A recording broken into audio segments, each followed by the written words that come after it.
नमस्कार, आप देख रहे हैं न्यूज 4 नेशन में हूं राकेश रोशन। कोरोना, उसके बाद लॉकडाउन और लॉकडाउन के बाद प्रवासी मजदूरों को वापस बिहार लाने की जो स्थिति है और जिस तरीके से उसको लेकर सियासत हो रही है, चाहे तेजस्वी हो, उपेंद्र कुशवाहा हो या कांग्रेस के नेता हैं, सभी लोग नीतीश सरकार पर यह हमला बोल रहे हैं कि प्रवासी मजदूरों को वापस लाया जाना चाहिए और लाए भी जा रहे हैं। अब तक 10 ट्रेनें या करीब कहें 12 ट्रेनें आ चुकी है। लेकिन इन सब के इतर एक बड़ा सवाल है कि अब एक आंकड़ा जो कि केंद्र सरकार ने जारी किया है, एक रिपोर्ट जो जारी हुई है, उसके मुताबिक 47% बिहार के मजदूर बेरोजगार हैं।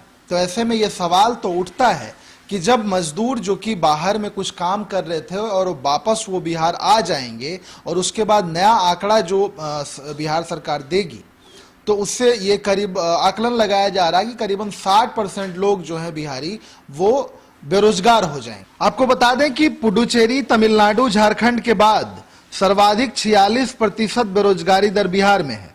यह तब है जबकि अभी दूसरे राज्यों से प्रवासियों की वापसी थमी नहीं है। जाहिर है आने वाले दिनों में इसमें और इजाफा होगा। जनगणना 2011 के आंकड़े बताते हैं कि उत्तर प्रदेश से 37 लाख लोगों के बाद बिहार से 22 लाख लोगों ने काम की तलाश में पलायन किया है। 3 मई को समाप्त हुए सप्ताह तक का centre for monitoring Indian economy का आकलन कहता है कि देश में बेरोजगारी दर 27.11 पहुंच गई है।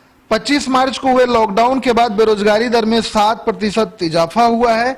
सर्वाधिक 29% बेकारी शहर क्षेत्रों में है, जहां कोरोना के कारण कंटेनमेंट जोन की संख्या अधिक है, जबकि ग्रामीण क्षेत्रों में यह 26% है। दिल्ली, मुंबई जैसे महानगरों में आर्थिक गतिविधियां एक झटके में बंद हो गई है। प्रवासियों का सर्वाधिक पलायन ऐसे शहरों से हो रहा है।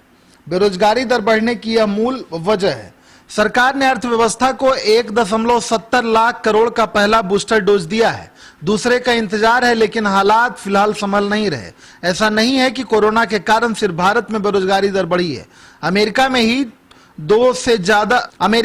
2 करोड़ से ज्यादा लोगों की नौकरियां चली गई है और उन्होंने सरकार से सहायता मांगी है। तो जिस तरीके से CMEI की रिपोर्ट आई है, उसके बाद बिहार सरकार को एक बार फिर से सोचना पड़ेगा कि जो बेरोजगारी दर है उसको कैसे कम किया जाए और जो लोग बेरोजगार हैं उनको कैसे रोजगार दिया जाए। क्योंकि सरकार पहले तो ये कह रही थी, या यूं कहें कि कोरोना से पहले हर जगह बिहार की जो सरकार है, CM नीतीश कुमार, इनके काम की प्रशंसा हो रही थी। लेकिन जब से कोरोना आया और उसके बाद लॉकडाउन और लॉकडाउन के बाद प्रवासी मजदूरों का पलायन, उसके बाद सारी पोल खुलनी शुरू हो गई है। तमाम बड़ी खबरों को देखते रहने के लिए बने रहिए न्यूज 4 नेशन के साथ।